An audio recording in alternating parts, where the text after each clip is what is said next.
എടുത്തിട്ടുണ്ട് കാണാൻ വേണ്ടിയിട്ട് കേട്ടോ. പിന്നെ അവിടെ പോയിട്ട് കയറി പോകുന്നതും മറ്റു കാര്യങ്ങളൊന്നും ഞാൻ തന്നെ എടുത്തിട്ടില്ല കേട്ടോ. പിന്നെ അവിടെ പോയി അവൻ കുറേ നേരം കഴിഞ്ഞു.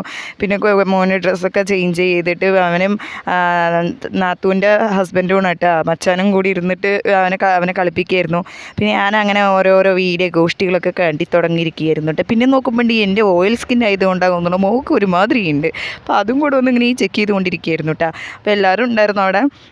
പിന്നെ ഇതാ നോമ്പുറയ്ക്കുള്ള അതായത് നോമ്പ് തുറ പറഞ്ഞിട്ട് അങ്ങനെ ഞങ്ങൾ ആരും ഇതാക്കിയിട്ടൊന്നും ഇല്ല കേട്ടോ. നമ്മൾ വെറുതെ പോയപ്പോൾ അവരിങ്ങനെ ചിക്കനൊക്കെ എടുത്തു. നോമ്പുറപ്പൊക്കെ എന്തായാലും നോമ്പല്ലേ പറഞ്ഞിട്ട് അങ്ങനെ നോമ്പ് ഒരു ചെറിയൊരു നോമ്പുറ പോലെ ആക്കാമെന്നൊക്കെ വിചാരിച്ചിട്ട് അങ്ങനെ ആക്കിയതാണ് കേട്ടോ. അല്ലാതെ ഒരു എന്താ പറയുക നോമ്പ് തുറ അങ്ങനെ ആരെയും വിളിക്കുക പിടിക്കുക അങ്ങനെയൊന്നും ചെയ്തിട്ടില്ല കേട്ടോ. അപ്പം ഞങ്ങൾ മാത്രമേ ഉണ്ടായിരുന്നുള്ളൂ. അപ്പോൾ ചിക്കൻ എടുത്തിട്ടുണ്ടായിരുന്നു. ചിക്കൻ കറി ആർസ് വെക്കുന്നുണ്ടായിരുന്നു, ആർസിൻ്റെ താത്തയും കൂടെ. ഞാൻ പിന്നെ വെള്ളം അതായത് വാട്ടർ മെലൺ തണ്ണിമത്തൻ്റെ മുഹബത്ത് കസർബത്ത് ആ ഒരു സംഭവം ഞാൻ ഉണ്ടാക്കിക്കൊണ്ടിരിക്കുന്നുണ്ടായിരുന്നു കേട്ടോ. അപ്പോൾ എനിക്ക് എവിടെ പോയാലും ആ ഒരു ഇത് ഉണ്ടാക്കലായിരുന്നു കേട്ടോ എൻ്റെ പണി. എവിടെ പോയാലും ഞാൻ തന്നെ ഉണ്ടാക്കൽ കേട്ടോ അത്. അപ്പോൾ ഞാനത് ഉണ്ടാക്കുന്നുണ്ട്. പിന്നെ അവരവിടെ കറി ഉണ്ടാക്കുന്നുണ്ടായിരുന്നു. പിന്നെ പത്തിരി ഉണ്ടാക്കി പൊറോട്ട കടയിൽ നിന്ന് മേടിക്കുകയായിരുന്നു കേട്ടോ ചെയ്തത്. പിന്നെന്താ ഇത് പിന്നെ